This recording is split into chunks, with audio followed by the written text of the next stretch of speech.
అయ్యా రాఘవరావు గారు, ఇంకో కాన్సెప్ట్ చెప్పనా? చెప్పండి సార్, మీ కాన్సెప్ట్ కోసం కూర్చోండి. ఎన్ని వేళ్ళు ఉన్నాయి? 5. మీ చేయి చూపించండి. నాకు డౌట్ మీ మీద ఎప్పుడు. 5 సార్, నాకు కూడా 5. సో 5 రకాల భోజనాలు ఉన్నాయి. Food 5 types. సార్ కొత్తగా ఉంది. నేనేం చెప్తా, అందరు చెప్పండి. అది తమో భోజనం, రజో భోజనం, సాత్విక భోజనం, శుద్ధ సాత్విక భోజనం, నిర్గుణ భోజనం. 5 రకాలు ఉన్నాయి భోజనాలు. సార్ ఎన్ని? 5 చెప్పండి. తమో భోజనం, భోజనం, సాత్విక భోజనం, నిర్గుణ భోజనం. అంటే ఏమిటి? ఒక్కొక్క పదం గురించి తెలుసుకుందాం మనం. తమో గుణంలో ఉండేవాళ్ళు వంట వండితే అది తింటే అది తమో భోజనం.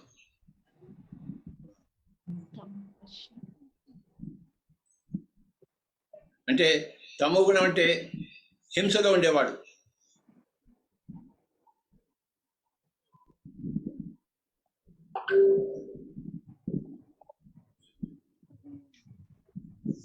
మాంసం తినేవాడు ఆలుగడ్డ కూర వండినా ఆ ఆలుగడ్డ కూర తింటే నువ్వు తమో భోజనం చేస్తున్నావు.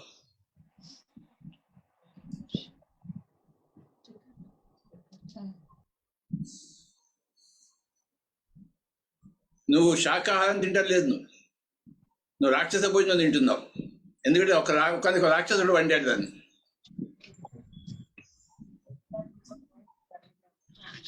భోజనం ఎవరైతే వండుతాడో వాడిని బట్టి ఉంటుంది భోజనం. ఒకనొక రాక్షసుడు వండేది, నువ్వు నాన్ వెజిటేరియన్ హోటల్కి వెళ్ళి వెజిటేరియన్ పులావ్ తిన్నా అది వండినంతా నాన్ వెజిటేరియన్సే. అదంతా తమో భోజనం కింద వస్తుంది, రాక్షస భోజనం కింద వస్తుంది. ఒక మాంసం తినేవాడు వంకాయ కూర చేసినా సాంబార్ పెట్టినా అదంతా మాంసమే.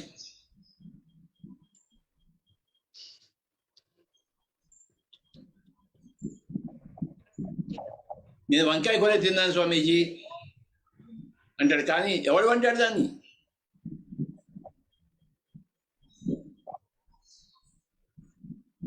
వండేవాడిని బట్టి భోజనం ఉంటుంది.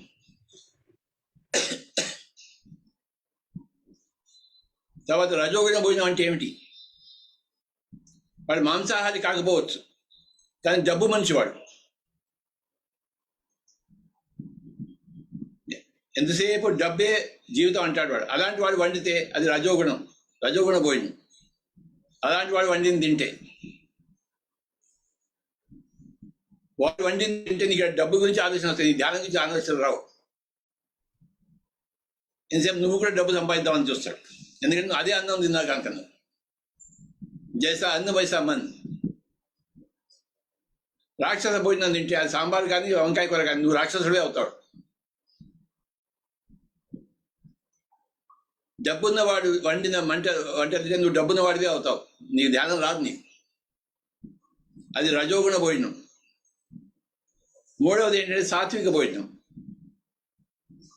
ఎవడైతే రాక్షసుడు కాదో, ఎవరికైతే డబ్బు మీద ఆశ లేదో, పేరు పదవి మీద ఆశ లేదో, వాడు చక్కగా మంచిగా జీవిస్తాడో, ఒకటి సహాయం చేస్తూ డబ్బు మీద కాకుండా, వాడు వండితే అది సాత్విక భోజనం. వాడు వండింది నువ్వు తింటే అప్పుడు నీలో కూడా మంచి గుణాలు వస్తాయి. ఎందుకంటే సాత్విక భోజనం చేశావు నువ్వు. ఒకనొక మంచివాడు వండిన భోజనాన్ని నువ్వు తింటున్నావు, ఒకనొక సాత్వికుడు వండిన భోజనాన్ని తింటున్నావు నువ్వు. ఇకపోతే 4వ వాడు మొత్తం ఎన్ని వేళ్ళు ఉన్నాయి చెప్పండి. 5. ఫస్ట్ వాడేవాడు, తమోగుణం 2, రజోగుణ ప్రధానం 3, సాత్విక గుణం. 4, శుద్ధ సాత్వికం 5. ఇప్పుడు 4వ వాడు ఎవడే అంటే శుద్ధ సాత్వికం వీడు రాక్షసుడు కాదు, వీడు డబ్బున్న మనిషి కాదు, వీడు మంచివాడు కాదు, వీడు ధ్యాని. వీడు మెడిటేషన్ చేస్తాడు, ఎప్పుడు శ్వాస మీద ధ్యాస పెడతాడు, మనసును కంట్రోల్ చేసుకున్నవాడు, మనసును నిర్మలం చేసుకున్నవాడు ధ్యానం ద్వారా. వీడు వంటితే ఆ భోజనం తినడం అనేది శుద్ధ సాత్విక భోజనం. వీడికి కూడా ధ్యానం వస్తుంది అలాంటి భోజనం తింటే,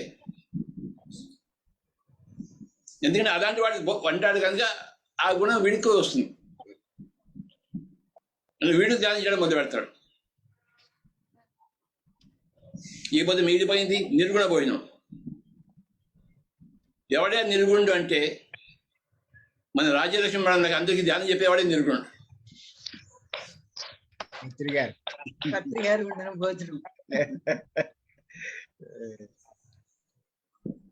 ఒకనొక నిర్గుణుడు, ఒక బుద్ధుడు, ఒకనొక యేసు ప్రభు, ఒకనొక కబీరు, ఒకనొక సంత జ్ఞానేశ్వరుడు, అలాంటి వాళ్ళు వండితే తినే భోజనం చేసి తినే భోజనం అనేది అది నిర్గుణ భోజనం. అది ఎందుకంటే వాళ్ళు నిర్గుణుడు. వాళ్ళు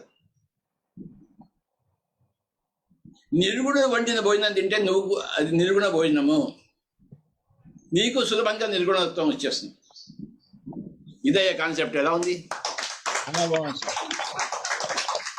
సూపర్. ఎలా ఉంది సార్? సూపర్. సార్, పత్రి గారు